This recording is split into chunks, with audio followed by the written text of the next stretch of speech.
기차역 플랫폼에 흩날리는 벚꽃 한 잎이 내 발끝에 살포시 내려앉았습니다. 바람결에 실려온 꽃잎 하나. 이렇게 봄은 왔는데 내 딸은 돌아오지 않았지요. 지난 겨울 그 아이는 나를 두고 먼저 떠났어요.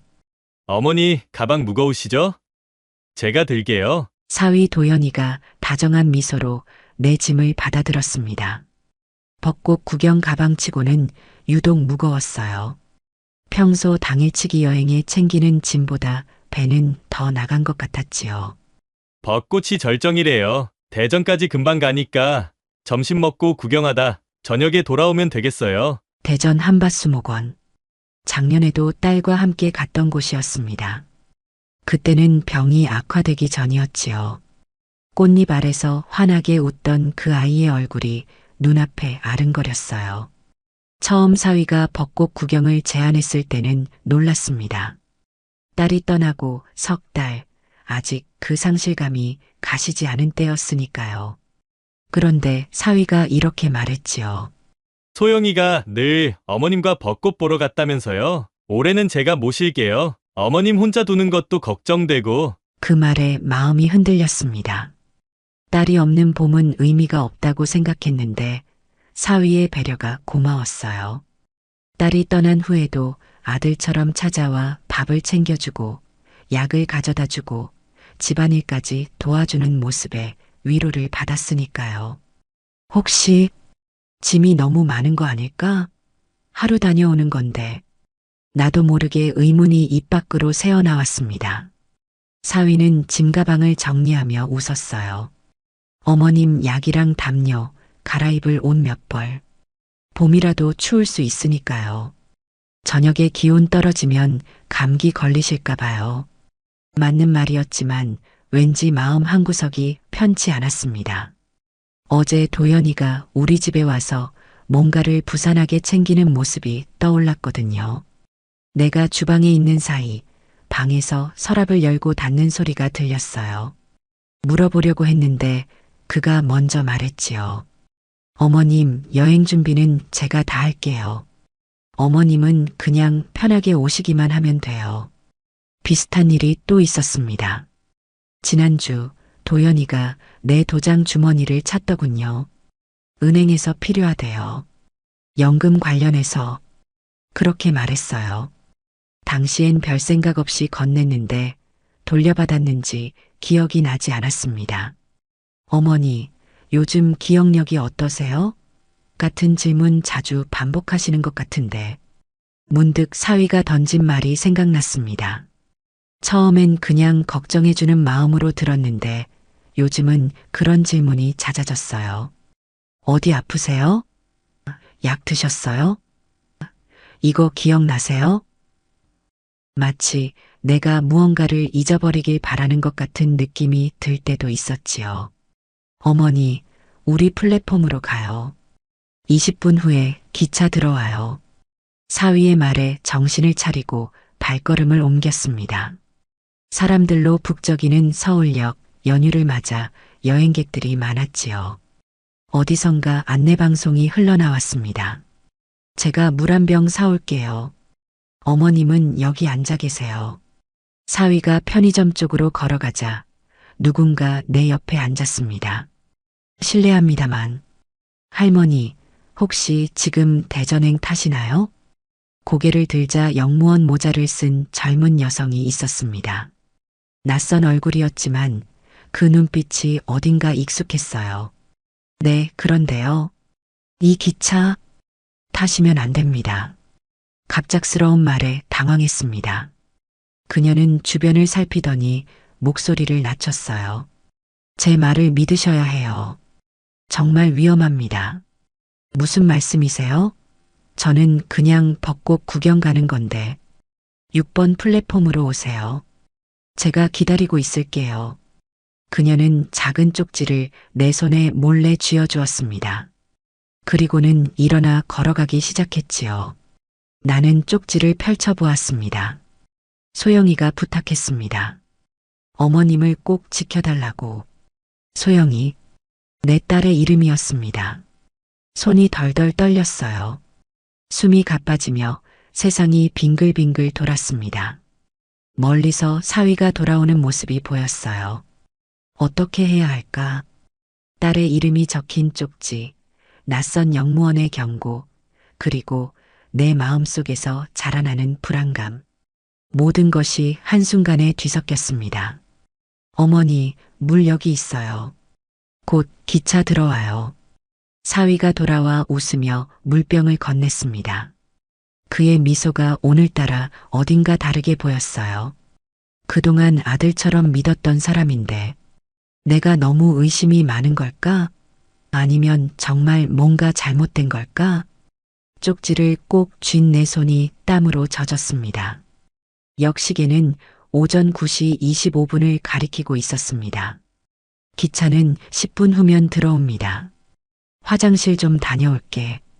떨리는 목소리로 말하고 자리에서 일어났습니다. 사위는 짐을 내려놓으며 걱정스러운 표정을 지었어요. 제가 모셔다 드릴까요? 기차 곧 들어오는데. 아니, 괜찮아. 저기 바로 보이잖아. 내 손은 여전히 쪽지를 꼭 쥐고 있었습니다. 소영이, 내 딸의 이름. 그 이름을 적은 사람은 누구일까요? 화장실 방향으로 걸어가는 척하며 사위의 시선이 다른 곳을 향하자 재빨리 방향을 틀었습니다. 6번 플랫폼으로 가는 계단을 찾아 서둘러 걸었어요. 다리가 후들거렸지만 딸의 이름이 적힌 쪽지가 내게 이상한 용기를 주었습니다. 계단을 올라 6번 플랫폼에 도착하자 아까 그 영무원이 긴장된 표정으로 서 있었습니다. 그녀는 나를 보더니 안도의 한숨을 내쉬었어요. 다행이에요. 안 오실까봐 너무 걱정했어요. 당신, 누구세요? 어떻게 내 딸 이름을 알고? 그녀는 주변을 둘러보더니 내 팔을 살짝 잡고 사람이 적은 쪽으로 안내했습니다. 저는 유진이에요. 소영 선배 병원에서 같이 일했어요. 선배님이 돌아가시기 전에 저한테 부탁하셨어요. 엄마가 혼자 남게 되면 꼭 지켜달라고. 들킬까봐 영무원인 척했어요. 유진이라는 이름이 머릿속에서 맴돌았습니다. 맞아요. 딸이 병원에 입원했을 때 자주 보던 간호사였어요. 병상에서 딸의 손을 잡고 울던 그 얼굴이었습니다. 너무 당황해서 그 얼굴을 몰라봤어요. 앉으세요, 어머님. 지금 바로 설명드릴 테니. 어디로? 나 벚꽃 구경 가기로 했는데. 이거 벚꽃 구경이 아니에요. 보세요. 유진이 작은 태블릿을 꺼내 보여주었습니다. 화면에는 요양원 입소 신청서가 띄워져 있었어요. 내 이름과 주민번호가 이미 입력되어 있었고 체험 입소 연구 전환 예정이란 문구와 함께 사위의 이름으로 된 보호자 서명이 있었습니다. 이게 무슨... 숨이 턱 막혔습니다. 가슴이 조여오는 듯 했어요. 사위가 예매한 이 기차표는 벚꽃 구경이 아닌 요양원 입소를 위한 것이었습니다. 마치 추운 물에 빠진 것처럼 온몸이 떨려왔어요. 사위분이 어머님을 요양원에 모시려고 계획하고 있어요. 오늘 벚꽃 구경이 아니라 그쪽으로 데려가시려는 거예요. 믿기 힘든 말이었습니다. 내 사위가 내가 가장 믿었던 사람이 그럴 리가. 도연이는 그렇게 착한 아이인데. 유진은 안타까운 눈빛으로 말했습니다. 어머님, 저도 믿기 힘들었어요. 하지만 선배님이 병실에서 마지막으로 저에게 한 말씀이. 그녀는 잠시 말을 멈추고 숨을 고르더니 조용히 이어갔어요. 유진아, 내가 죽으면 엄마가 위험해질 거야. 사위가 엄마 재산을 탐낼 수 있어. 그러니까 꼭 지켜줘. 그렇게 말씀하셨어요. 제가 유산 후 이혼당하고 힘들어서 그만 살려고 했을 때 선배가 3년이나 저를 돌봐줬어요. 이제 제가 은혜를 갚을 차례예요. 그 순간 멀리서 사위의 목소리가 들렸습니다. 어머니, 어디 계세요? 기차 들어왔어요. 유진의 얼굴이 긴장으로 굳었습니다. 우리는 둘 다 몸을 낮추었어요. 지금 바로 가야 해요. 제 차가 역 앞에 있어요. 근데 내 짐은 다 사위가. 괜찮아요. 필요한 건 다 제가 준비해 놨어요. 선배님이 미리 말씀하셔서 딸이 미리 준비했다니 가슴이 아팠습니다. 얼마나 걱정했으면 자기가 죽은 뒤의 일까지 준비해 놓았을까요? 내 소중한 딸이 유진의 안내로 서둘러 역사 출구로 향했습니다. 뒤에서 발소리가 점점 가까워지는 것 같았어요. 심장이 터질 듯이 뛰었습니다. 유진은 내 팔을 부축하며 속도를 높였어요. 조금만 더 가면 돼요. 저기 출구예요. 역 밖으로 나오자마자 찬 봄바람이 얼굴을 때렸습니다. 유진은 근처에 주차된 작은 차로 나를 재촉했어요. 차에 올라타자마자 그녀는 급히 시동을 걸었습니다. 어머니, 거기 서세요. 백미러로 사위가 역 출구로 달려나오는 모습이 보였습니다. 그의 표정이 이전에 본 적 없는 얼굴로 일그러져 있었어요. 그 순간 유진이 엑셀을 밟았고 차는 빠르게 움직이기 시작했습니다.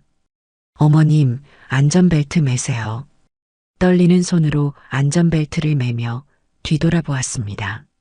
사위는 길 한가운데 서서 우리 차를 쫓아오려 했지만 이내 작아져 보이지 않게 되었어요.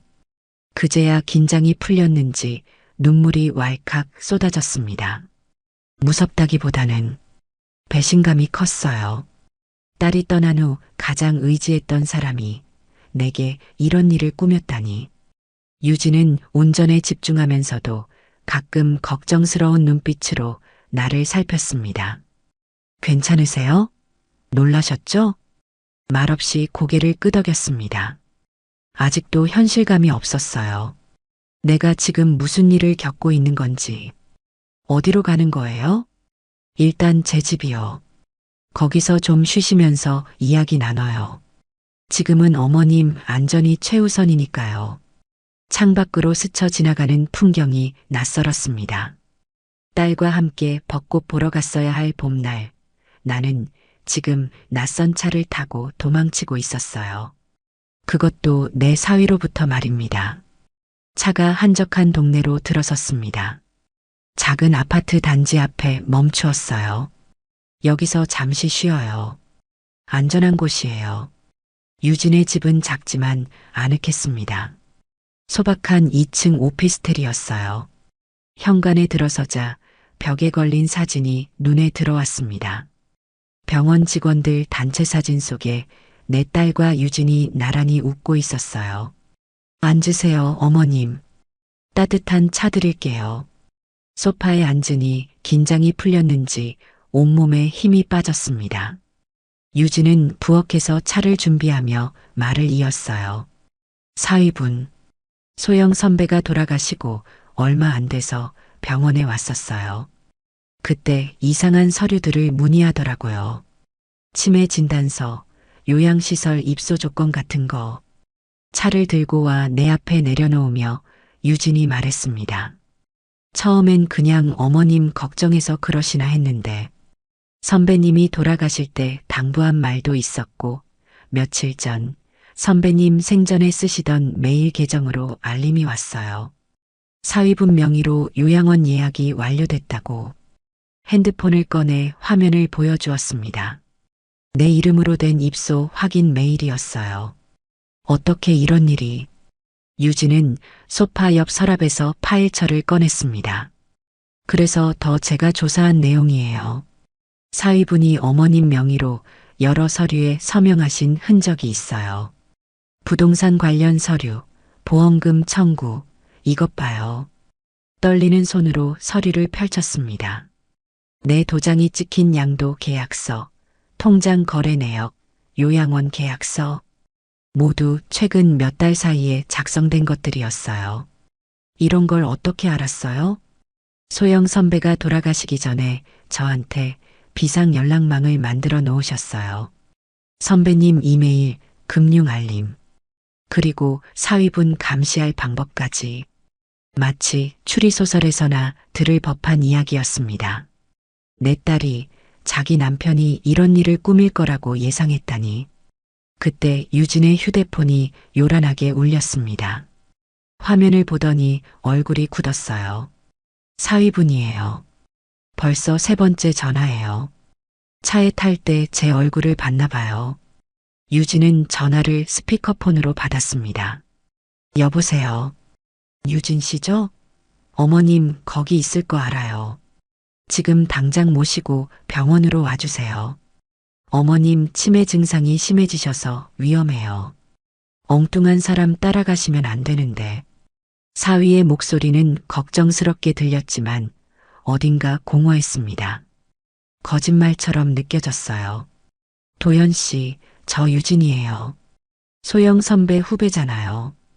어머님은 지금 안전하게 계세요. 치매 같은 거 없으세요. 뭐라고요? 유진 씨가 어떻게? 아니, 그게 중요한 게 아니라 어머님 상태가 심각하세요. 경찰에 신고할 거예요. 노인 유괴죄로. 유진은 침착하게 대답했습니다. 신고하세요. 그럼 저도 어머님 명의 위조 서류들 다 가지고 신고할게요. 보험금 사기, 부동산 편취, 요양원 입소 허위 신청까지. 전화 너머로 잠시 침묵이 흘렀습니다. 그리고 사위의 목소리가 완전히 달라졌어요. 뭐야? 당신 누구야? 어떻게 그런 걸? 소영 선배가 모든 걸 예상하고 준비해 두셨어요. 어머님을 평생 지켜온 딸이니까요. 전화가 갑자기 끊겼습니다. 방 안에 무거운 정적이 내려앉았어요. 이제 어떻게 되는 거죠? 내 떨리는 물음에 유진은 조용히 대답했습니다. 걱정 마세요. 우리한테는 어머님 딸이 남겨준 무기가 있어요. 그녀는 책상 서랍에서 오래된 텀블러 하나를 꺼냈습니다.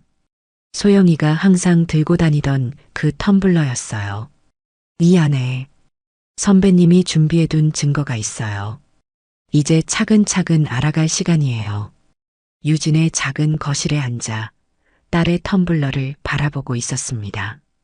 창문 너머로 햇살이 비치는데 참 이상한 일이었지요.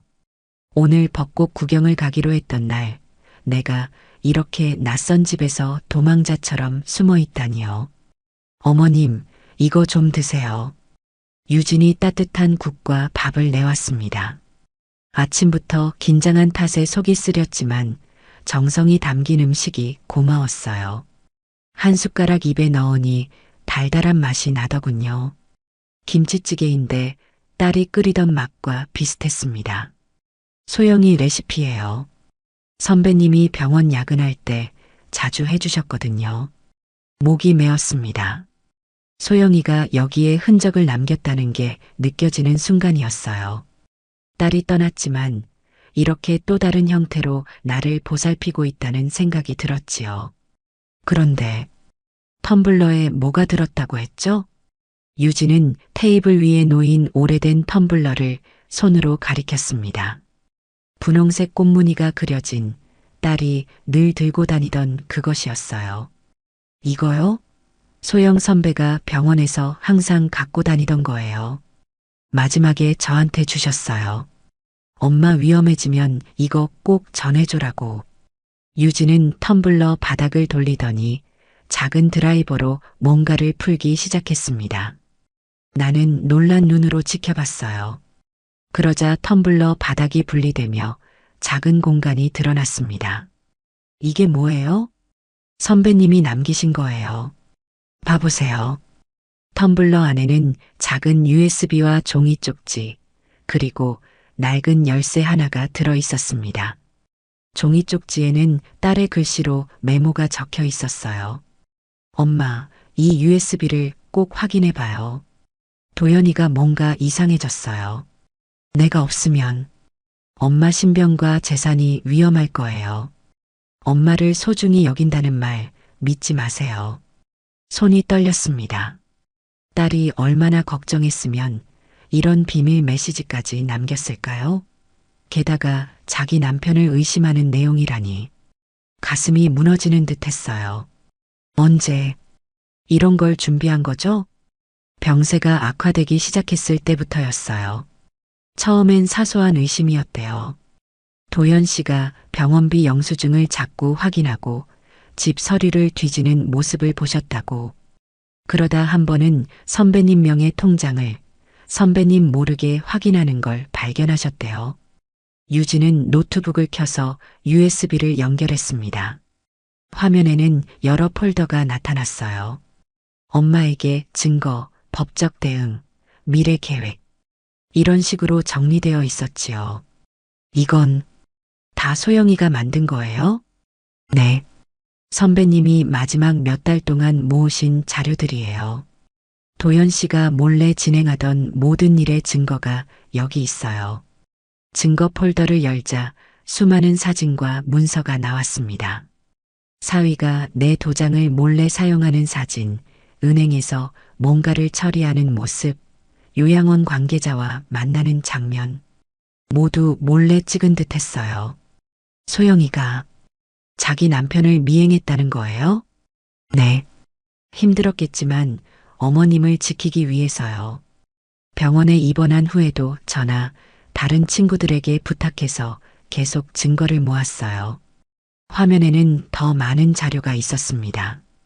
내 집 주소로 온 은행 편지들, 보험계약 변경 통지서, 사위 명의로 변경 신청된 재산 관련 서류들. 충격적인 내용이었어요. 특히 이거요. 유진이 가리킨 서류에는 요양원 입소 시 필요한 재산 신탁 관련 내용이 있었습니다. 어머님 재산을 모두 사위 명의로 관리하게 하는 내용이에요. 여기 보세요. 이미 어머님 도장이 찍혀 있어요. 정말 내 도장이 찍혀 있었습니다. 하지만 난 그런 서류에 도장을 찍은 적이 없었어요. 이건 위조예요? 네. 도연 씨가 어머님 도장을 복제했을 가능성이 높아요. 선배님이 그걸 눈치채셨던 거죠. 소파에 등을 기대며 깊은 한숨이 나왔습니다. 단순한 배신감을 넘어 정체성까지 부정당한 느낌이었어요. 내 이름, 내 도장, 내 의사와 상관없이 누군가가 내 인생을 대신 결정하려 했다니. 엄마에게 폴더에는 영상 파일 하나가 있었습니다. 유진이 조심스레 물었어요. 이건 선배님이 남기신 영상이에요. 보실래요? 고개를 끄덕였습니다. 영상이 시작되자 병상에 누운 소영이의 모습이 나타났어요. 얼굴은 창백했지만 목소리는 또렷했습니다. 엄마, 이 영상 보고 계시죠? 제가 없는 세상이라면.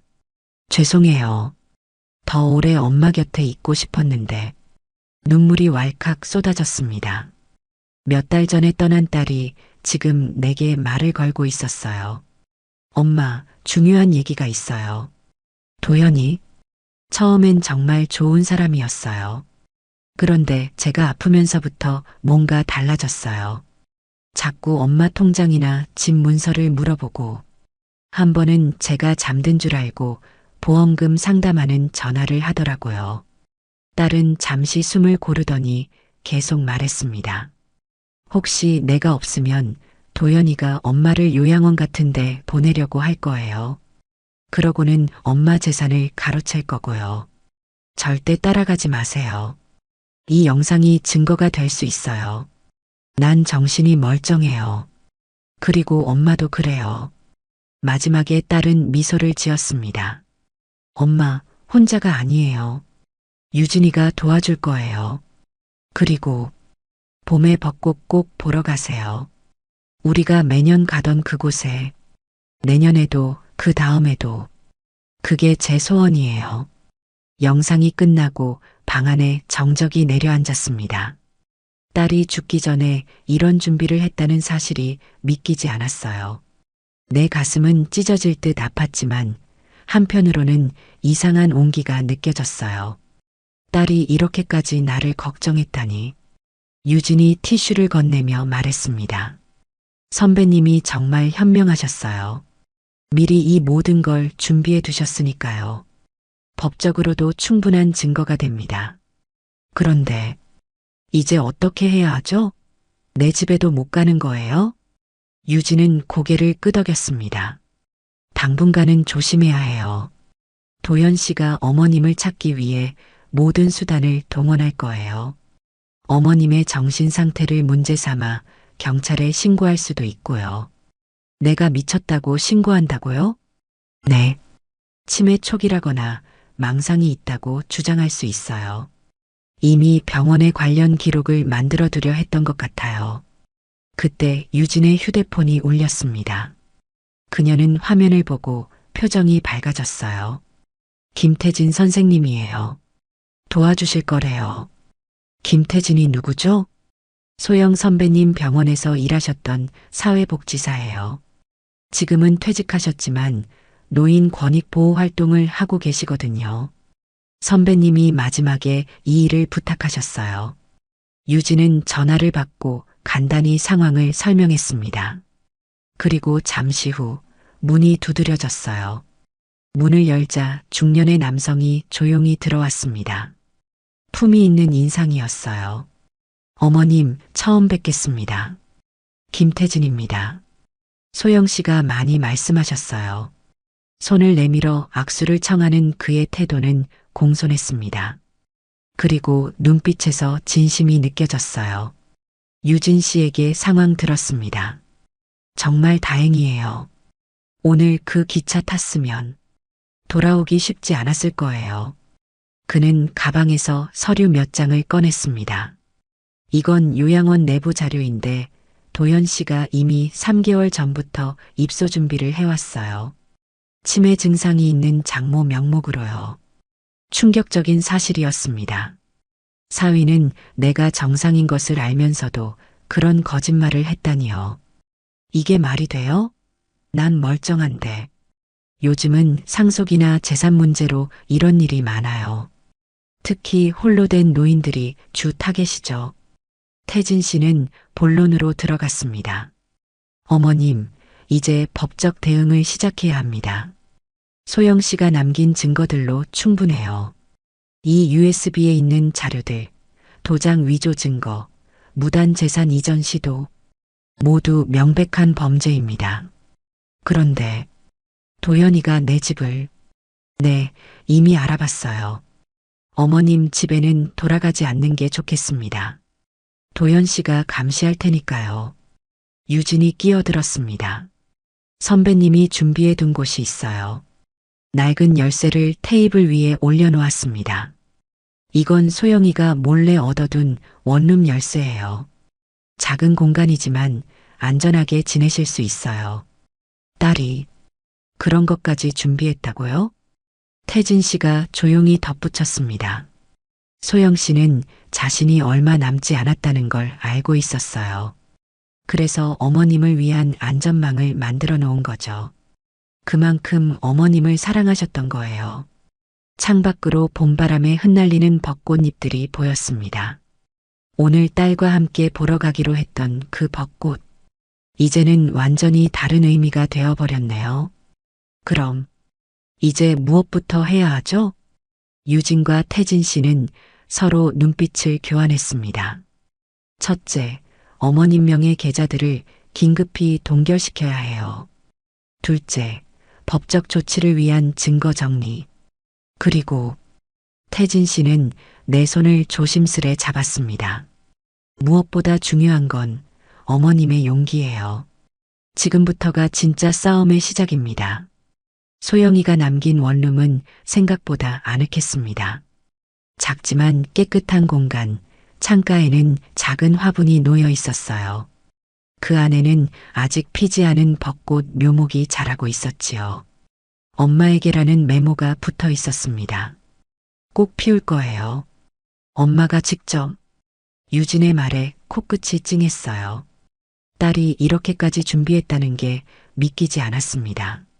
죽음을 앞두고도 나를 위한 안전한 공간, 새 삶을, 심지어 벚꽃까지 준비해 놓았다니. 그날 밤 낯선 침대에 누워 천장을 바라보며 생각에 잠겼습니다. 어떻게 내 딸은 남편의 배신을 알아챘을까? 그리고 어떻게 이런 복잡한 대비책을 마련했을까? 문득 소영이가 병원에 입원했던 날들이 떠올랐습니다. 엄마, 창문 좀 열어줘요. 벚꽃 보고 싶어. 병실 창가로 휠체어를 밀어주었습니다.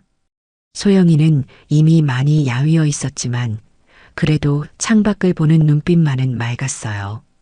병원 정원에 심어진 벚꽃나무에 꽃이 피기 시작하고 있었지요. 내년에는 같이 보러 가요. 꼭이요. 그 말을 할 때 딸의 눈에 눈물이 고였어요. 우리 둘 다 그게 불가능하다는 걸 알면서도 희망을 놓지 않으려는 듯 했습니다. 그날 도연이가 병실에 들어왔어요. 손에는 따뜻한 죽과 과일이 담긴 도시락이 들려 있었지요. 어머님, 잠깐 들어가 쉬세요. 제가 간병할게요. 그의 따뜻한 배려에 마음이 녹았습니다. 우리 딸이 좋은 사람 만났구나 싶었지요.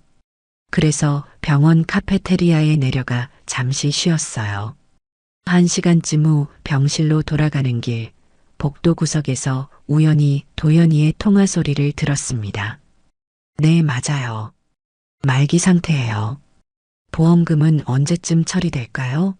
장모님 명의 부동산도 있어서. 네, 상속 문제요. 얼어붙은 채 뒤로 물러났습니다. 들은 척하지 않고 잠시 화장실에 숨었다가 통화가 끝난 후에야 병실로 돌아갔어요. 소영이는 창가에 앉아 있었고 도연이는 없었습니다. 엄마, 왜 그렇게 표정이 안 좋아요? 말을 할까 말까 고민했지만 아픈 딸에게 더 큰 상처를 줄 수 없었어요. 그래서 그냥 웃으며 대답했지요. 아니야, 그냥 좀 피곤해서 그래. 그런데 소영이가 내 손을 꼭 잡더군요. 엄마, 혹시 도연이 전화 들었어요? 깜짝 놀랐습니다. 어떻게 알았지? 보험금 얘기요. 내가 듣고 있었어요. 창문 열어놔서. 소영이의 눈에는 상처와 결의가 동시에 깃들어 있었어요. 그제서야 딸도 이미 알고 있었다는 걸 깨달았습니다. 언제부터? 1달 전부터요. 내 상태가 안 좋아지니까 자꾸 서류 준비한다고. 보험이랑 집 문서들 찾더라고요. 소영이는 숨을 깊게 들이쉬더니 조용히 말했습니다. 엄마, 나 없으면 혼자 있지 마세요. 특히 도연이. 절대 믿으면 안 돼요. 그 순간 소영이의 목소리가 단단해졌어요.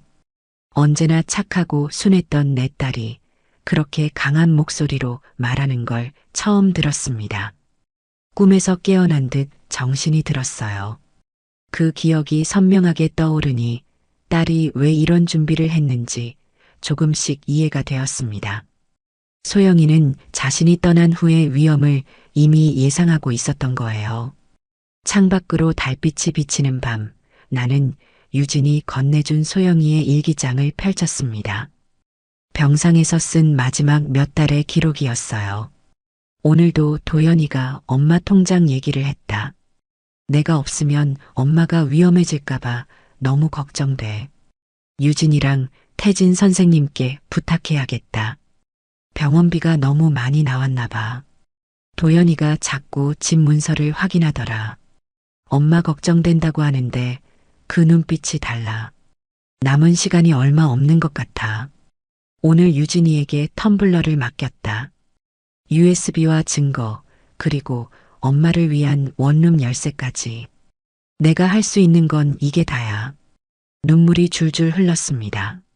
내 소중한 딸이 얼마나 고통스러웠을까. 자신의 죽음을 준비하는 동시에 남겨질 어머니를 위한 보호책까지 마련해야 했다니. 다음 날 아침 김태진 씨가 원룸을 방문했습니다. 그는 노트북과 서류 가방을 들고 있었어요. 어머님, 잘 주무셨어요? 오늘은 법적 대응 준비를 해야 합니다.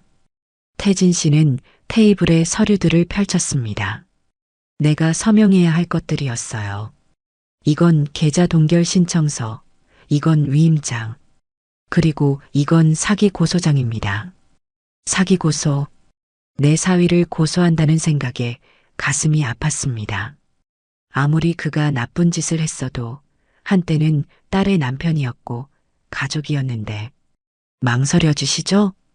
김태진 씨가 내 표정을 읽었나 봅니다. 네. 그래도 도연이는 제가 소영 씨 병원에 있을 때 자주 봤어요. 처음엔 정말 다정한 남편 같았어요. 하지만 소영 씨의 상태가 악화되면서 태도가 변했어요. 김태진 씨는 USB에서 사진 하나를 열었습니다. 도연이가 병원 주차장에서 누군가와 대화하는 모습이었어요. 이분은 요양원 원장님이에요. 소영 씨가 위독할 때 이미 어머님 입소 준비를 하고 있었죠. 마음이 무거웠지만 펜을 들어 서명했습니다. 이제는 결단해야 할 때였어요. 소영이를 위해서라도 이건 꼭 해야겠어요. 김태진 씨가 미소 지었습니다. 소영 씨가 말했어요. 우리 엄마는 정말 강한 사람이라고요. 이제 그 말이 무슨 뜻인지 알겠습니다. 서류 작업을 마친 후 유진이 들어왔어요. 그녀는 노트북을 열고 도연이의 최근 움직임을 보여주었습니다. 사위분이 어머님 집 주변을 계속 감시하고 있어요. 그리고 경찰에 실종 신고도 했대요. 치매 증상이 있는 장모가 사라졌다고. 분노가 치밀었습니다. 내가 치매라니, 날 미친 사람 취급한다니. 어떻게 이런 거짓말을. 걱정 마세요. 이미 제가 담당 경찰에게 상황을 설명했어요. 어머님이 위험에서 벗어나 안전하게 지내고 계시다고요. 김태진 씨가 덧붙였습니다. 곧 재판이 시작될 거예요. 힘든 과정이겠지만 도연 씨의 범죄가 드러날 겁니다. 소영 씨가 남긴 증거들이 완벽하거든요. 창밖을 바라보니 봄비가 내리고 있었습니다. 벚꽃이 흩날리는 풍경이 쓸쓸해 보였어요. 이런 날 소영이와 함께 우산 쓰고 걸었던 기억이 떠올랐습니다. 소영이가 행복했을까요? 문득 나온 질문에 유진이 내 손을 잡았습니다. 물론이죠. 선배님은 항상 어머님 자랑을 했어요. 우리 엄마는 나 하나 키우느라 평생 고생하셨는데 한 번도 불평 없이 날 사랑해 주셨다고. 그 사랑을 항상 느끼셨대요. 따뜻한 말에 눈시울이 붉어졌습니다. 잠시 침묵이 흐르다가 김태진 씨가 조용히 물었어요. 혹시 소영 씨 아버님은 언제 돌아가셨나요? 아버지, 소영이 아빠는 돌아가신 게 아니라 소영이 2살 때 우리를 떠났어요. 두 사람의 표정이 놀라움으로 바뀌었습니다. 떠났다고요? 네. 다른 여자가 생겼대요. 이혼하고 나서는 연락도 없었어요. 소영이는 아버지 얼굴도 기억 못해요. 유진이 조용히 말했습니다. 선배님은 그런 말씀 안 하셨어요.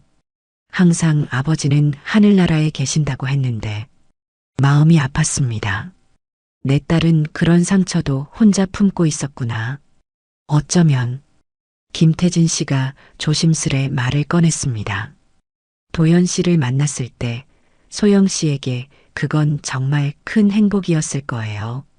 아버지 없이 자란 상처를 치유해 줄 것 같은 사람이었으니까. 그래서였을까요? 소영이가 도연이에게 그토록 헌신했던 이유가 어릴 적 아버지의 부재로 생긴 공허함을 채우고 싶었던 걸까요? 그런데 그 사람마저 배신했네요. 슬픔과 분노가 뒤섞인 채 나는 창밖으로 떨어지는 벚꽃잎들을 바라보았습니다. 소영이는 마지막까지도 벚꽃을 보고 싶어 했어요. 그것은 우리에게 특별한 의미였으니까. 아직도 기억나요. 소영이가 초등학교 4학년 때였어요. 아버지 없는 딸이라고 놀림 받았대요. 그날 소영이를 데리고 벚꽃 구경 갔었죠. 꽃잎 아래서 그 아이에게 말했어요. 벚꽃은 매년 돌아와. 내 곁에 누가 있든 없든 봄이 되면 반드시 돌아온단다. 그러니 우리도 이겨낼 수 있어. 눈물이 뺨을 타고 흘렀습니다. 그 후로 벚꽃은 우리의 약속이 되었어요.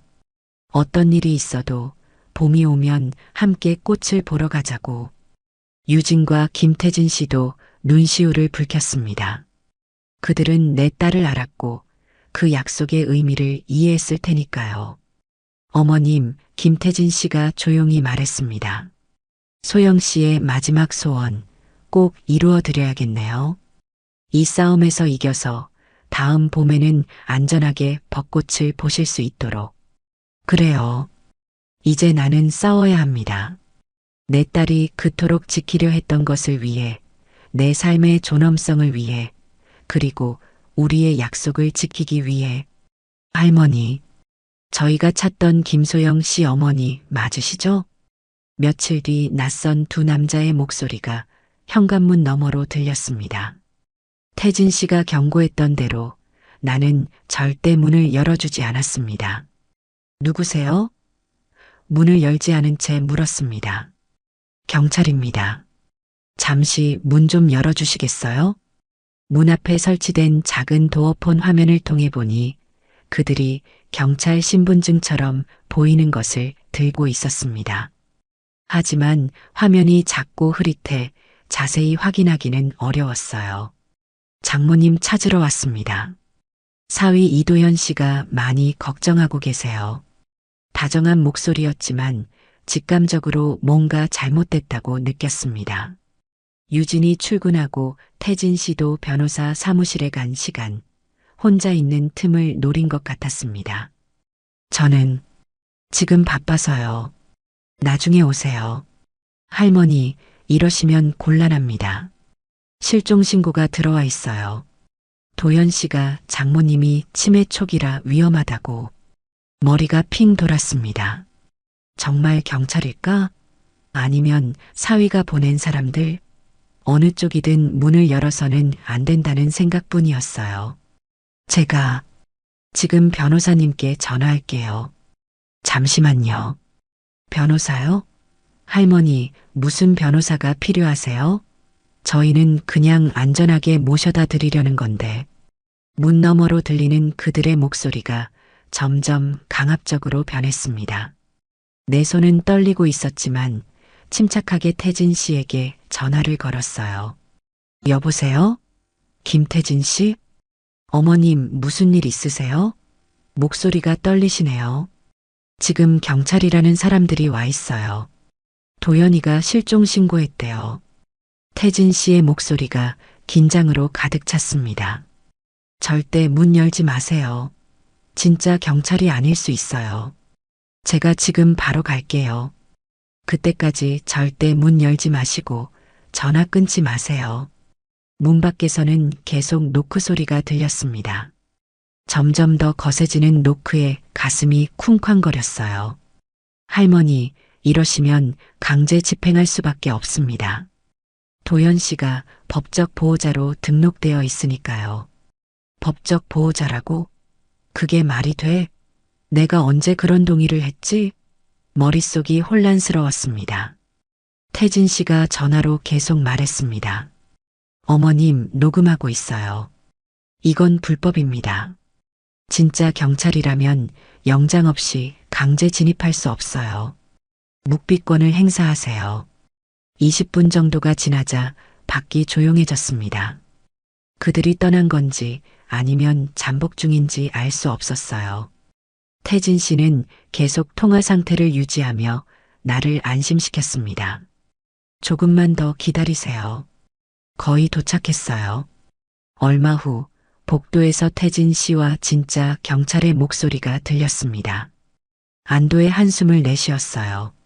문을 열자 태진 씨가 걱정스러운 표정으로 들어왔습니다. 다행이에요. 무사하시군요. 그의 뒤로 제복을 입은 경찰관이 따라 들어왔습니다. 죄송합니다, 할머니. 아까 오신 분들은 진짜 경찰이 아니었어요. 현재 신원 확인 중입니다. 태진 씨가 설명했습니다. 도연 씨가 고용한 사설 탐정일 가능성이 높아요. 경찰 행세를 한 거죠. 이것도 범죄입니다. 내 손은 여전히 떨리고 있었습니다. 소파에 앉아 물 한 잔을 마시며 진정하려 했지만 생각만 해도 무서웠어요. 만약 문을 열었다면 이제 계속 이렇게 숨어 살아야 하나요?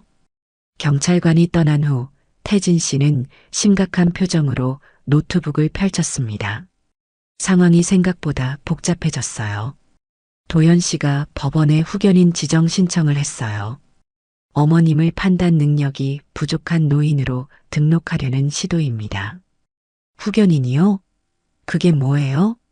쉽게 말해서 어머님 대신 모든 법적, 재정적 결정을 도연 씨가 할 수 있게 해주는 제도예요. 보통 중증 치매 환자나 정신질환자에게 지정되는 건데 분노가 치밀었습니다. 내가 언제 판단 능력이 없었다고? 평생 혼자 딸 키우며 살아왔는데 어떻게 이런 짓을? 걱정 마세요. 이미 저희가 준비한 증거들이 있어요. 정신과 의사의 진단서도 준비했고요. 어머님은 완전히 건강하시다는 증명이 가능합니다. 그래도 마음이 무거웠습니다. 이제 법정에 서야 한다니. 내 인생에서 한 번도 상상해보지 않은 일이었어요. 그런데 증거는 충분한가요? 태진 씨가 고개를 끄덕였습니다. 소영 씨가 준비해둔 증거들이 결정적이에요. 하지만 한 가지 더 필요한 게 있습니다. 그는 내 앞에 녹음기를 놓았어요. 어머님의 증언이 필요해요. 도연 씨와의 관계, 최근 어떤 일들이 있었는지, 그가 어떻게 어머님을 속이려 했는지, 모든 걸 기록해야 합니다. 목이 메었습니다. 사위에 대한 이야기를 하는 것은 딸의 선택을 부정하는 것 같아 가슴 아팠어요. 하지만 이제는 내 존엄을 지키기 위해 싸워야 했습니다. 알겠어요. 시작하죠. 1시간 넘게 모든 이야기를 털어놓았습니다. 처음 도연이를 만났을 때부터 딸이 아프기 시작한 후 그의 변화, 기차역에서 벌어진 일까지 모든 기억을 하나하나 되살렸어요. 녹음을 마치고 태진 씨가 물었습니다. 혹시 도연 씨가 소영 씨 생전에 이상한 말을 한 적 없었나요? 재산이나 집에 관해서요. 생각해보니 한 가지 기억이 떠올랐어요. 소영이 입원한 지 한 달쯤 됐을 때였어요. 도연이가 갑자기 장모님, 혹시 집을 제 명의로 옮기는 건 어떨까요? 세금 때문에. 라고 했었어요. 태진 씨의 눈이 빛났습니다. 그 말을 어떻게 거절하셨어요? 그땐 별 생각 없이 아직은 괜찮아. 나중에 생각해보자고 했죠. 딸이 아픈데 그런 걸 신경 쓸 여유가 없었으니까요. 그 대화를 목격한 사람이 있었나요? 순간 기억이 번쩍 났습니다. 있어요. 병원 간호사가 약 가지고 들어오다가 그 말을 들었어요. 도연이가 좀 당황했었죠. 태진 씨가 미소 지었습니다. 완벽해요. 그 간호사를 찾을 수 있으면 좋겠네요. 그때 유진이 급하게 들어왔습니다. 얼굴이 하얗게 질려 있었어요. 큰일 났어요. 도연 씨가 어머님 계좌를 비웠어요. 아직 동결 처리가 완료되기 전에 심장이 내려앉는 기분이었습니다. 평생 모아온 돈이 순간 정적이 흘렀어요. 얼마나? 3천만 원 정도요. 어머님 주거래 통장에 있던 돈이요. 태진 씨가 내 손을 잡아주었습니다. 괜찮아요. 이것도 증거가 됩니다. 더 명백한 범죄 증거죠. 하지만 마음이 무너졌습니다. 딸 병원비 그리고 노후를 위해 평생 한 푼 두 푼 모아온 돈이었으니까요. 이제 어떻게 살아요? 유진이 내 옆에 앉아 어깨를 감싸 안았습니다. 선배님이 그것도 대비하셨어요. 그녀는 가방에서 통장 하나를 꺼냈어요. 이건 어머님 명의로 된 옛날 통장이에요. 선배님이 몰래 챙겨두셨대요. 주거래 은행이 아닌 다른 은행이고 은행 지점을 집에서 멀리 옮기면서 몇 년 쓰지 않으셨다고 하더라고요. 통장과 도장은 선배님이 제게 맡겨두셨어요. 도연 씨는 이 계좌의 존재를 모르고 있을 거예요. 통장을 펼쳐보니 2천만 원이 있었습니다. 소영이가 이런 것까지 준비해뒀다니. 눈물이 왈칵 쏟아졌어요. 우리 딸이 어떻게 이런 생각을 다 했지? 선배님이 말씀하셨어요. 아플 때부터 사위가 이상하게 변했다고. 그래서 엄마를 위한 비상금을 따로 마련해 두신 거예요. 저한테 통장을 맡기실 때 절대 사위에게 알리지 말라고 신신당부하셨어요. 태진 씨는 조용히 말했습니다. 소영 씨는 정말 대단한 분이셨어요. 병마와 싸우면서도 이런 세부적인 계획까지 세우셨으니 창밖으로 하늘을 바라보았습니다. 소영아, 내가 이렇게까지 날 지키려 했다니. 내 곁에 있었을 때 더 많이 사랑해주지 못해 미안하구나. 그날 밤 태진 씨와 유진이 함께 저녁을 먹었습니다. 작은 원룸 테이블에 모인 세 사람, 어색하지만 따뜻한 시간이었어요. 내일이면 재판 준비가 끝나요. 모든 증거가 준비됐고 변호사도 만반의 준비를 마쳤어요. 태진 씨의 말에 고개를 끄덕였습니다. 그동안 얼마나 많은 도움을 받았는지, 내가 평생 해준 것보다 더 많은 걸 받은 기분이었어요. 어떻게 감사해야 할지 모르겠네요. 두 분이. 유진이 웃으며 말했습니다. 선배님한테 받은 사랑을 조금이나마 돌려드리는 거예요. 선배님은 저희한테도 가족 같은 분이셨으니까요. 그래도 이렇게 위험을 감수하면서까지. 태진 씨가 진지한 표정으로 말했습니다. 어머님, 이건 그냥 단순한 도움이 아니에요. 우리 사회의 문제를 바로잡는 일이기도 해요. 노인분들이 자신의 의지와 상관없이 재산을 빼앗기고 자유를 제한당하는 일이 너무 많거든요.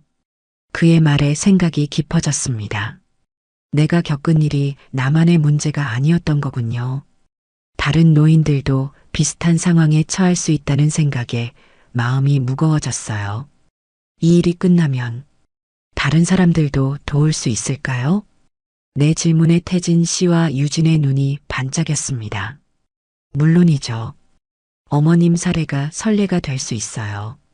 그리고 원하신다면 함께 노인 권익 보호 활동을 해보는 것도 좋을 것 같아요. 처음으로 미래에 대한 희망이 생겼습니다. 이 고통이, 이 싸움이 의미 있게 느껴졌어요. 그렇게 해요. 내 경험이 다른 사람들에게 도움이 된다면. 잠들기 전 창가에 놓인 작은 벚꽃 묘목을 바라보았습니다. 아직 꽃은 피지 않았지만 새싹이 움트기 시작했어요. 소영아, 엄마가 꼭 이길게. 그리고 내가 심어둔 이 벚꽃처럼 다시 한번 꽃을 피울 거야. 너와의 약속 꼭 지킬게. 내일 드디어 법정에 설 날이었습니다. 생애 처음으로 내 목소리를 크게 낼 시간이 온 거지요. 법원 복도에 서니 다리가 떨렸습니다. 이른이 넘은 나이에 법정에 서다니 상상도 못했던 일이지요. 유진이 내 팔짱을 살며시 잡아주었습니다. 괜찮으세요, 어머님? 물 한 잔 드릴까요? 고개를 저었습니다. 목이 마른 게 아니라 분해서 가슴이 떨리는 거였으니까요. 오늘 그놈을 만나게 될 거라는 생각에 딸의 남편이자 내게 아들 같았던 사람, 그 배신의 얼굴을 직접 마주해야 한다는 것이 두려웠습니다. 변호사가 다가와 마지막 설명을 해주었습니다. 어머님, 긴장하지 마세요. 질문에는 짧고 명확하게 대답하시면 됩니다. 감정적으로 되지 마시고요. 쉽지 않을 것 같았어요. 하지만 소영이를 생각하며 힘을 내기로 했습니다. 딸이 남겨준 USB, 증거들, 그리고 그 모든 준비가 오늘을 위한 것이었으니까요. 법정 문이 열리고 안으로 들어섰습니다. 작은 공간이었지만 엄숙한 분위기가 압박감을 주었어요. 그리고 맞은편에 도연이가 앉아 있었습니다. 눈이 마주쳤습니다. 한순간 그의 눈에서 당혹감이 스쳤어요. 아마 내가 여기까지 올 거라고는 생각 못했나 봅니다. 곧 그의 표정은 다시 단정하고 진지한 모습으로 바뀌었지요. 재판이 시작되었습니다. 도연 측 변호사가 먼저 발언했어요.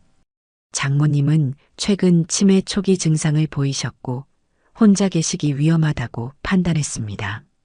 피고인은 고인이 된 아내의 뜻을 받들어 장모님을 돌보려 했을 뿐입니다. 그 말을 들으니 가슴이 뜨거워졌습니다. 내 딸의 이름으로 거짓말을 하다니. 우리 측 변호사가 차분하게 반박했습니다. 원고는 정신과 전문의의 진단 결과 어떠한 인지 장애도 없으십니다. 오히려 피고인이 원고의 재산을 불법적으로 취득하려 한 정황이 다수 발견되었습니다. 차례대로 증거가 제시되었습니다. USB에 담긴 소영이의 영상 진술, 위조된 서명들, 요양원 사전 계약서, 계좌에서 인출된 돈의 흐름. 모든 것이 하나하나 드러나는 과정이 믿기지 않았어요. 도연이의 얼굴이 점점 굳어갔습니다. 특히 소영이의 영상이 재생될 때는 고개를 푹 숙였어요. 자신의 아내가 남긴 증언을 마주하기 힘들었나 봅니다. 드디어 내가 증인석에 서는 순서가 왔습니다. 떨리는 다리로 일어나 앞으로 나갔어요. 선서를 마치고 자리에 앉자 변호사가 질문을 시작했습니다. 피고인과의 관계는 어떠했습니까? 깊은 숨을 들이마셨습니다. 처음엔 정말 아들 같았어요. 딸이 아프고 나서도 잘 챙겨주었고 내게도 늘 다정했지요. 언제부터 변화를 느끼셨나요? 딸의 병세가 심해지면서부터였어요. 도연이가 자꾸 집 문서와 통장을 물어보더군요. 그때는 그냥 걱정해서 그런가 했는데 질문들이 이어졌고 나는 최대한 침착하게 대답했습니다. 그러다 도연 측 변호사의 반대 신문이 시작되었어요. 장모님, 최근에 기억력에 문제가 있으셨죠? 같은 질문을 반복하시거나 약 먹는 것을 잊으신 적 있으시죠? 가슴이 뛰었습니다. 그런 적이 있었나? 잠시 혼란스러웠지만 태진 씨의 조언이 떠올랐어요. 당당하게 진실만 말씀하세요. 나이가 들면 가끔 건망증이 있을 수 있죠. 하지만 그건 치매가 아니에요. 60년 넘게 스스로 결정하며 살아왔고 딸 하나 혼자 키워냈어요. 내 판단력에는 문제가 없습니다. 도연 측 변호사가 다시 물었습니다. 그러면 왜 갑자기 사위분을 피해 도망치셨나요? 그분은 단지 어머님을 돌보려 했을 뿐인데 참을 수 없었습니다. 돌본다고요? 내 의사와 상관없이 요양원에 보내려 했어요. 내 통장 돈을 빼갔고 내 도장으로 서류를 위조했어요. 그게 돌봄인가요? 법정이 순간 조용해졌습니다. 판사가 나를 진정시키며 말했어요. 감정적으로 되지 마시고 질문에만 답해주세요. 고개를 끄덕이며 심호흡을 했습니다. 그때 도연이가 갑자기 일어나 소리쳤어요. 장모님, 왜 그러세요? 제가 그동안 얼마나 잘해드렸는데. 판사가 그를 제지했지만 나는 그의 눈을 똑바로 바라봤습니다. 딸을 떠나보낸 아픔 속에서도 의지했던 사람, 그런데 이제는 내 인생을 빼앗으려 했던 사람. 증언이 끝나고 자리로 돌아오는데 다리가 후들거렸습니다. 유진이 다가와 물을 건넸어요. 정말 훌륭하셨어요, 어머님. 재판은 계속되었고 마지막으로 도연이 증인석에 섰습니다. 그의 표정은 지쳐 보였어요. 저는 단지 장모님을 보호하려 했을 뿐입니다. 아내가 그걸 원했고 우리 변호사가 끼어들었습니다. 그렇다면 왜 소영 씨는 이런 비디오를 남겼을까요? 자신의 어머니가 위험에 처할 것을 예상한 듯한. 그리고 USB에서 발견된 또 다른 영상이 재생되었습니다. 법정 스크린에 소영이의 얼굴이 나타났어요. 내가 미처 보지 못했던 영상이었습니다. 이 영상을 보시는 분들께 제 남편 도연이 보험금과 엄마 재산을 노리고 있다고 생각합니다. 제가 없으면 엄마가 위험해질 거예요. 도연이의 행동이 점점 이상해지고 있어요. 병원비 얘기만 하고 집 서류를 뒤지고 엄마를 보호해 주세요. 법정이 완전히 조용해졌습니다. 도연이는 얼굴이 하얗게 질렸어요. 그는 말을 더듬으며 변명했습니다. 아내가 약물 때문에 혼란스러운 상태였어요. 오해가. 하지만 이미 영상은 모든 것을 말해주고 있었습니다. 소영이의 또렷한 정신과 확신에 찬 목소리. 그것은 단순한 오해가 아니었어요. 창밖으로 벚꽃잎이 날리는 것이 보였습니다. 법원 앞 나무에서 꽃잎이 흩날리며 창문으로 날아들었어요. 마치 소영이가 이 자리에 함께하는 것 같았습니다. 재판은 여러 차례의 심리를 거쳐 3개월이 지난 후에야 결론에 이르렀습니다. 그동안 태진 씨와 유진이는 추가 증거를 모으고 변호사는 치밀한 준비로 우리의 주장을 뒷받침했어요. 판결 선고일 법정에 다시 앉았습니다. 지난번과 달리 이제는 덜 떨렸지만 여전히 가슴이 두근거렸어요. 도연이도 그 자리에 있었습니다. 판사가 법정에 들어오고 모두가 일어섰다가 다시 앉았습니다. 판사는 무거운 목소리로 판결문을 읽기 시작했어요. 피고인 이도연에 대해 사기, 서류 위조, 재산 횡령 혐의가 인정됩니다. 징역 1년 6개월에 집행유예 3년을 선고합니다. 또한 불법 취득한 재산 전액을 원고에게 반환해야 합니다. 그 긴 시간 동안의 불안과 기다림이 이 한순간에 해소되었습니다. 승리했다는 게 실감나지 않았어요. 도연이는 굳은 표정으로 고개를 숙였고 우리 쪽에는 안도의 한숨이 흘렀습니다. 법정을 나서는 순간 도연이가 내게 다가왔습니다. 경호원이 말리려 했지만 나는 괜찮다고 손짓했어요. 마지막으로 한 번은 그를 마주하고 싶었습니다. 장모님, 그의 목소리가 차갑게 울렸습니다. 처음부터 이렇게 될 줄은 몰랐어요. 소영이가 아프고 병원비가 계속 나가니 어쩔 수 없이 이런 선택을 할 수밖에 없었죠. 그게 다 당신 딸 때문이에요. 그의 눈빛은 날카롭고 한 점의 흔들림도 없었습니다. 이제는 진심이 아닌 전혀 다른 의도를 느낄 수 있었습니다. 하지만 더 이상 미움도 분노도 느껴지지 않았습니다. 그저 딸을 생각하는 마음뿐이었어요. 우리 소영이, 널 정말 사랑했어. 그 마음만은 기억해줬으면 좋겠구나. 도연이는 아무 말도 못하고 고개만 끄덕였습니다. 경호원이 그를 데리고 갔고 나는 유진과 태진 씨와 함께 법원을 나왔어요. 밖은 완연한 봄이었습니다. 벚꽃이 만개한 거리를 걸으며 마음속 무거운 짐을 내려놓는 기분이었어요. 승리했다는 기쁨보다는 이제 모든 것이 끝났다는 안도감이 컸습니다. 유진이 조심스레 물었습니다. 어머님 괜찮으세요? 응, 괜찮아. 이제 정말 괜찮아질 것 같아. 태진 씨가 벤치를 가리켰습니다. 잠시 쉬었다 가실까요? 오늘 정말 힘드셨을 텐데. 벚나무 아래 벤치에 앉아 세 사람은 잠시 말없이 나무를 바라보았습니다. 가만히 눈을 감으니 소영이와 함께 벚꽃 구경 갔던 추억이 물밀듯이 밀려왔어요. 그새 벚꽃은 다 지고 몇 개월이 꿈 같았습니다.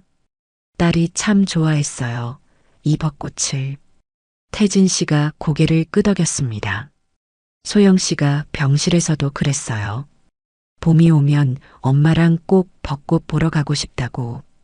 유진이 손가방에서 작은 봉투를 꺼냈습니다. 어머님, 이건 선배님이 마지막으로 남기신 거예요. 제게 맡기면서 모든 게 끝나면 엄마에게 전해달라고 하셨어요. 떨리는 손으로 봉투를 열었습니다. 안에는 작은 녹음기와 손편지가 있었어요. 편지를 펼치자 소영이의 글씨가 눈에 들어왔습니다. 엄마, 지금 이 글을 읽고 계시다면 모든 게 잘 끝났다는 뜻이겠죠? 너무 걱정했어요. 내가 없는 세상에 엄마 혼자 남겨두는 게. 하지만 엄마는 역시 강하시네요. 언제나 그랬듯이. 눈물이 흘러내렸습니다. 글씨는 계속되었어요. 녹음기에는 제 마지막 선물이 있어요. 엄마가 항상 좋아하시던. 호기심에 녹음기 재생 버튼을 눌렀습니다. 그러자 소영이의 목소리가 흘러나왔어요. 하지만 말이 아닌 노래였습니다. 산에는 꽃피네 꽃이 피네 갈봄 여름 없이 꽃이 피네. 딸이 부르는 꽃타령이었습니다. 내가 젊었을 때 자주 불렀던 노래, 소영이가 어릴 적 함께 불렀던 그 노래. 맑고 청아한 목소리로 부르는 딸의 노래에 가슴이 터질 것 같았어요. 저 중턱 저 상두에 피는 저 꽃은 누구와 함께 볼까 나는 몰라라. 벚꽃 아래 앉아 딸의 노래를 듣는 순간 모든 시간이 멈춘 것 같았습니다. 눈물은 멈추지 않았지만 그것은 슬픔만은 아니었어요. 감사와 사랑, 그리고 따뜻한 기억이 함께 흐르는 눈물이었습니다. 노래가 끝나고 소영이의 마지막 말이 이어졌어요. 엄마, 이제 다시 시작하세요. 벚꽃은 매년 피잖아요. 우리의 약속처럼 엄마도 다시 피어나세요. 사랑해요, 엄마. 녹음이 끝나고 봄바람만이 벚꽃잎을 흩날렸습니다. 유진과 태진 씨도 눈시울을 붉히고 있었어요. 겨우 목소리를 가다듬어 말했습니다. 정말 고마워요. 두 분이 아니었으면 이렇게 딸의 마음을 다시 들을 수 없었을 거예요. 태진 씨가 고개를 저었습니다. 아닙니다. 어머님의 용기가 있었기에 가능했어요. 소영 씨가 정말 자랑스러워 하실 거예요. 벚꽃 아래서 세 사람은 오랫동안 앉아 있었습니다. 더 이상 말은 필요하지 않았어요. 그저 이 순간 봄바람과 벚꽃잎 그리고 소영이의 노래가 남긴 여운을 함께 느끼고 있었으니까요. 그날 밤 소영이가 남긴 원룸으로 돌아왔습니다. 창가의 작은 벚꽃 묘목을 어루만지며 생각했어요. 소영아, 엄마가 약속할게. 이제 다시 피어날게. 내가 남겨준 이 벚꽃처럼. 1년이 지났습니다. 벚꽃이 다시 피는 계절. 나는 작은 책방 앞에 서 있었습니다. 문 위에 걸린 간판에는 영의 벚꽃 서재라고 쓰여 있었어요. 소영이의 이름을 딴 공간이었습니다. 어머님, 오늘도 일찍 오셨네요. 유진이 따뜻한 커피 2잔을 들고 나왔습니다. 열쇠로 문을 열며 웃음 지었어요. 오늘 새 책이 들어왔어요. 어르신들이 좋아하실 만한 큰 글씨책이에요. 계절이 한 바퀴 돌고 내 인생도 새로운 궤도를 찾았습니다. 소영이가 남긴 원룸 보증금과 반환받은 재산으로 우리는 작은 책방을 열었어요. 아니, 단순한 책방이 아니었지요. 노인들을 위한 쉼터이자 배움터였습니다. 벌써 문해교실 어르신들 올 시간이네요. 책방 안으로 들어서니 낮은 테이블과 편안한 방석이 준비되어 있었습니다. 목 아프지 않게 받침대에 책을 올려놓을 수 있는 특별 제작 책상, 돋보기가 내장된 독서 등 모두 노인들을 위한 세심한 배려였지요. 벽면에는 소영이의 사진과 그녀가 좋아했던 책들이 전시되어 있었어요. 그리고 창가에는 작년에 원룸에서 가져온 그 벚꽃 묘목이 이제는 작은 나무로 자라 분홍빛 꽃을 피우고 있었습니다. 어머님, 이따가 김태진 선생님도 오신대요. 중요한 소식이 있대요. 유진의 말에 궁금해졌지만 그보다 먼저 준비할 일이 있었습니다. 오늘은 노인 문해교실이 열리는 날이었으니까요. 글을 배우고 싶어하는 어르신들이 일주일에 2번 이곳에 모였습니다. 첫 번째로 도착한 분은 팔순의 박할머니였습니다. 지팡이를 짚고 들어오시는 모습이 힘겨워 보였지만 눈빛만은 초롱초롱했어요. 선생님, 오늘은 무슨 글자 배워요? 지난번에 배운 거 다 외웠어요. 책방에서는 내가 선생님이었습니다. 평생 딸 하나 키우느라 배움의 기회를 놓쳤던 사람들에게 글을 가르쳐주는 역할이었지요. 내가 무슨 선생님이냐며 처음엔 망설였지만 태진 씨가 그랬어요. 어머님은 인생의 선생님이세요. 글자보다 더 중요한 걸 가르쳐 주실 수 있어요. 한 분, 두 분 어르신들이 모여들었습니다. 모두 저와 비슷한 처지의 분들이었어요. 홀로 된 노인, 자식에게 버림받은 분, 재산을 빼앗긴 경험이 있는 분들. 우리는 서로의 아픔을 나누며 위로가 되어 주었습니다. 오늘은 편지 쓰는 법을 배워볼까요? 보고 싶은 사람에게 마음을 전하는 방법이죠. 수업이 한창일 때 태진 씨가 도착했습니다. 그는 조용히 뒤편에 앉아 수업이 끝나기를 기다렸어요. 1시간 수업이 끝나고 어르신들이 하나둘 돌아가신 후에야 태진 씨가 다가왔습니다. 어머님, 좋은 소식이 있습니다. 그는 서류 봉투를 꺼냈어요. 노인 권익 보호를 위한 새 법안이 통과됐어요. 어머님 사례가 중요한 선례가 되었습니다. 지난 1년간 우리는 단순히 내 문제를 해결하는데 그치지 않고 비슷한 상황에 처한 노인들을 돕기 위한 활동을 해왔어요. 태진 씨의 도움으로 노인 자기결정권 보호 모임을 만들었고 여러 사례를 수집해 정책 제안도 했지요. 정말요? 그럼 앞으로는 다른 노인분들이 저처럼 고생하지 않아도 되는 건가요? 네. 이제 노인의 재산권과 거주 결정권을 보호하는 장치가 더 강화됩니다. 어머님처럼 속임수에 넘어가거나 강제 입소되는 일이 줄어들 거예요. 가슴이 뭉클했습니다. 내 고통이 다른 이들에게 도움이 된다니. 소영이도 이걸 알면 기뻐했을 거예요. 태진 씨, 유진이 정말 고마워요. 두 분이 아니었으면 이런 일은 꿈도 못 꿨을 거예요. 유진이 내 손을 꼭 잡았습니다. 아니에요, 어머님. 저희가 더 배우고 있어요. 어머님의 용기가 저희에게도 힘이 되거든요. 태진 씨가 조용히 덧붙였습니다. 이번 주 토요일에 벚꽃 축제가 있어요. 함께 가실래요? 소영 씨가 늘 가고 싶어 하던 그 공원이에요. 매년 봄 딸과 함께 가던 그 장소. 작년에는 도연이와 함께 가려다 그런 일이 벌어졌지요. 하지만 이제는 달랐습니다. 새로운 가족, 새로운 시작과 함께할 수 있었으니까요. 그래요, 가요. 소영이도 그걸 원할 거예요. 토요일, 우리는 소영이가 좋아했던 공원으로 향했습니다. 봄날의 햇살이 따사롭게 내리쬐는 날이었어요. 공원 입구에 도착하니 놀랍게도 책방에서 만난 어르신들이 모여 있었습니다. 선생님, 우리도 같이 가요. 박할머니가 반갑게 손을 흔들었습니다. 문해교실 어르신들이 모두 나오셨네요. 유진과 태진 씨가 미리 계획한 일이었나 봅니다. 우리 일행은 천천히 벚꽃길을 걸었습니다. 분홍빛 꽃잎이 흩날리는 풍경은 매해 봐도 새로웠어요.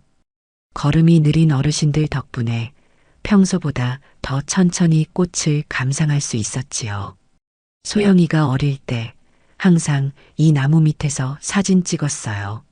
내 말에 유진이 카메라를 꺼냈습니다. 그럼 오늘도 사진 찍어요.